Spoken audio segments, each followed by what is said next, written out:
I want to start today's show by giving you guys a big disclaimer. I love Mark Andrews. I'm thankful for all that he's done to Baltimore, all that he's meant to this franchise, all that he's meant to Lamar Jackson. He debatably is a Mount Rushmore Baltimore Raven, and if he's not a Mount Rushmore one, he is in the honorable mention category. And just because I talk about trading him and give you guys the latest scoop we're hearing, doesn't mean that I hate him either. However, all that doesn't mean that he couldn't be traded. Just because he's meant a lot to this franchise, just because he means a lot to Lamar Jackson, doesn't mean he's automatically off of the trade block. Because on today's show, yet another NFL insider names Mark Andrews as a trade option for the Baltimore Ravens to keep an eye out on before Tuesday's NFL trade deadline. So, I'm just giving you the scoop as we hear it. We're going to break it down, talk about who it might be to, and some other Ravens players that might be on the trade block as well. Before that, though, guess what? We crossed 40,000 subscribers this week. Shout out to every single one of you guys who pushed us over that marker, our biggest milestone yet, but I'm thinking even bigger. Can we get 50K by the end of the season? I need your help to do so. So subscribe to the channel. Daily free videos right here on the Ravens Rundown. Doesn't cost you a dime to hit that sub button. So do it right now and join the over 40K. Help us get to 50K. Half 100,000 is on your shoulders. So what makes Mark Andrews tradable, you might ask? Why are we even having this discussion? Why is he a name that is constantly in NFL insiders' mouths across the league? Well, he turned 30 years old in September. He's on the final year of his deal. So he becomes a free agent at the end of the season. He's coming off of a 2-touchdown game against Miami, which means people might think his value is as high as it's been all season long. He reportedly drew an interest in the offseason from teams around the league, and you got Likely and Kolar on the roster. But especially, you got Isaiah Likely on the roster, right? You got a guy who you believe can slide right in there to that tight end one role that Mark Andrews has filled for the last half decade or so. And they both kind of had really, really good games on Thursday night against Miami. I know last Sunday was National Tight Ends Day, but it kind of felt like Thursday Night Football against the Dolphins was the Ravens' celebration of National Tight Ends Day. Likely had a day, 4 targets, 3 catches, 60 yards. Andrews had a day, 3 targets, 2 catches, 22 yards, and 2 touchdowns as well. Both of those guys balled out. And I think a lot of people saw Mark Andrews have the day that he had, and they automatically thought, okay, he just went for 2 touchdowns. There is no way in hell that he ends up getting traded. But I would argue that might help raise his value a little bit more, which may even increase the chances. And Jamison Hensley, ESPN's insider for the Baltimore Ravens, tends to agree with me. He's the franchise touchdown leader with 53 and has been quarterback Lamar Jackson's go-to target for years. But Andrews' role has dropped significantly in his contract year. This season, he is averaging career lows in receiving yards per game and yards per catch. He could be an intriguing option for a team needing a big target in the red zone. The Ravens have depth at tight end with Isaiah Likely and also with Charlie Kolar. I don't think that Mark Andrews is going to get re-signed in the offseason. I think we're past that, okay? The question that Baltimore has to ask themselves is, will they get a trade draft pick higher than they would a compensatory draft pick whenever he gets signed eventually in the offseason when that time comes? A team might believe across the National Football League that they are a tight end away from competing, just the same way that we believe that Baltimore is an edge rusher, a defensive lineman, an offensive guard away from competing. And there's 3 teams I think you need to keep your eye on and keep watchful. The Jacksonville Jaguars, the Tampa Bay Buccaneers, and the Buffalo Bills. Now, Buffalo has been mentioned as a team to keep your eye out on. I don't really buy that because I don't think there's any chance in hell that Baltimore would trade something to Buffalo, trade anybody to Buffalo, unless they got a draft pick back that they were not getting anywhere else, and it was kind of mind-blowing. But Jacksonville and Tampa Bay makes a lot of sense, especially Tampa Bay, given the fact that they are dealing with a ton of injuries in their pass catchers, in their running backs, really in anybody they have on offense. And Baker Mayfield, Mark Andrews played their college years together, and who knows? Who wouldn't want that duo back together in the National Football League, especially with how good Baker Mayfield is playing this season. Money you'd save, Baltimore would, for the trade of Mark Andrews would be around $6.5 million. A little bit more specifically, more in the $6.3 million range, but you still would save a good amount of money.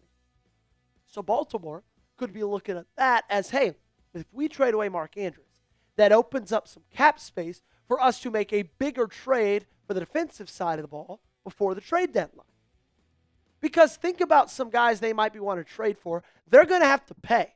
If they trade for Jalen Phillips, if they trade for a Kayvon Thibodeau, hell, if they trade and make a big move for a Quinnen Williams, please God, make that happen. They're going to have to pay that player a lot of money. Well, getting rid of Mark Andrews' contract and subsequently getting a draft pick for him, but especially with the money, it frees up some money for you to then pay that deal because you already are sitting at a pretty good spot when it comes to your cap space. Act as Eric DaCosta. Will the Ravens trade Mark Andrews? Give me a yes or a no in the comment section down below. Weigh in and give me your answer. Will they deal Mark? Let me know. Coming up, some other Ravens players that might be on the trade block. Okay, don't go anywhere. I give you two names. Hint, they're both on offense. But something I think you guys need a little bit of a hint of is our friends at Prize Picks. They're the reason you are watching today's show, and the hard-hitting football action is even better with Prize Picks. The weather might be changing, but the feeling of being right never gets old. So keep the season rolling on Prize Picks by getting $50 instantly in lineups when you play your first $5. Prize Picks is the only app that offers stacks, meaning you can pick the same player up 3 times in the same lineup. Want to pick more on Lamar Jackson's pass yards, rush yards, and touchdowns? Now you can pick all of them in the same lineup only on Prize Picks. On Prize Picks, how you play is up to you. If you want flexibility, choose FlexPlay, where you can get paid even if one of your picks misses. And if you want the biggest payouts, go for the Power Play. No matter your play, Prize Picks is a great way to put your takes to the test. And speaking of FlexPlay, this is what makes, in my opinion, Prize Picks so great. Because Power Plays are fun. The payouts are bigger. But if you miss one thing, that's it. With FlexPlay, you have a little bit more flexibility. So here's my lineup for Thursday Night Football. This was it against the Dolphins. If I flex play this, which I did, then I won some money. Because the more on Derrick Henry, 3.5 yards on his first rush, that was less. That didn't hit. But Zay Flowers, Devon Achane, both those Prize Picks did on the more. And so if you flex played it, you would still win some money. Download the Prize Picks app today and use code CLNS.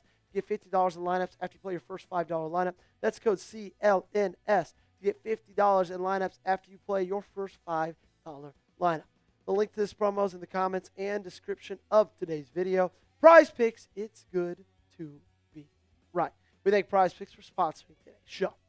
Let's talk Keaton Mitchell because he is a guy I believe could be on the trade block regardless of how much you would hate it, regardless of how little you want to believe that. I do think that that is something we at least need to discuss. I've got a very scary feeling that the reason that Baltimore has been upping his reps recently is because they want to increase his value before the trade deadline. Because he was a healthy scratch for the first 4 weeks of the season, and then all of a sudden, not only is he not a healthy scratch, but they're giving the ball a ton against Chicago. They're giving him the ball a decent bit against Miami. And I'm scared they're just trying to kind of fatten the pig before the slaughter. Kansas City is a team that I have seen some sites across the internet saying to trade him to. Or at least saying Kansas City is a team that should be looking at a guy like Keaton Mitchell. And that would never happen. Okay. I'm just going to tell you that right now. In the same vein as I don't believe that Mark Andrews will be traded to Buffalo, I don't believe that the Ravens would trade Keaton Mitchell to Kansas City, a team that looks incredible right now. They look like they're finally back to the Kansas City that most people have been used to seeing them be over the last half decade. They're not just going to help that team get better by giving the Keaton Mitchell, who I think many of us believe, if he gets starting type reps, if he gets starting type carries, he could be a starting caliber running back in this league. There's 2 teams I think you should keep an eye out on. Los Angeles, obviously we know Ortiz is their general manager, was a part of the Ravens management when they took Keaton Mitchell and signed him as an undrafted free agent. They're looking for running back help. New England is another team to look for as well if they continue to win. and they continue to be competitive, and they continue to believe that they've got a chance to really make some moves with their young quarterback in Drake May, Keaton Mitchell would be a guy I feel like would fit in well with that offense.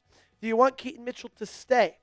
Let me know by hitting that thumbs up button and liking today's video. Let me know that way by hitting that thumbs up button. We got one more trade target to talk about when it comes to Baltimore, and that is one Rashod Bateman.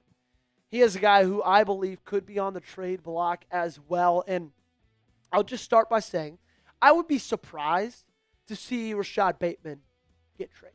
Like, if that was a notification I got from ESPN from Twitter, I would be like, wow, I did not expect that.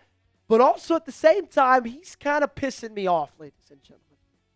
His effort is poor. He gives up on plays. He doesn't catch as many balls that go his way as he did last year. He's not making as many plays as he did last year. I mean, through 8 games this season, he's only got 15 catches for 184 yards. Ladies and gentlemen, he's averaging like 22 yards a game. 2 touchdowns only. That's not who you pay $12 million for. And so, maybe some team that's aggressively pursuing a wide receiver, like the Steelers, Bills, and Broncos are, maybe they would be interested. Now, they're not going to trade in the Steelers. I don't think they're going to trade into the Bills. But the Broncos could make a little bit of sense. And we know, per reports from ESPN, that they are aggressively pursuing for wide receiver. But anybody else that wants to call on Baltimore, see the availability for a guy like Rashod Bateman, if they're willing to trade something that is kind of mind-blowing, I would definitely be interested in it. I also would be interested if you guys follow me on Twitter and Instagram at Joey Petersen, both those platforms, and make sure you're subscribed to the channel, youtube.com/RavensTV. You'll find us right there.